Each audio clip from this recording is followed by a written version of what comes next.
So today I'm releasing this new feature that uses ChatGPT to automatically convert your QuickBooks export into a SaaS industry formatted P&L. So what does that mean?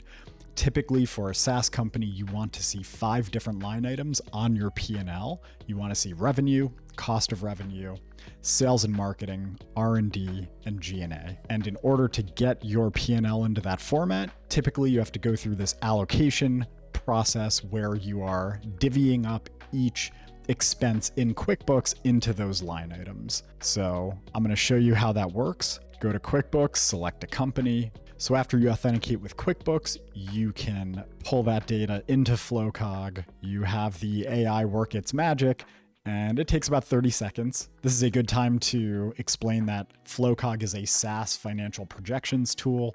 It has free tools and growth trajectory, cash runway, using SaaS benchmarks to understand how you're performing relative to your peers.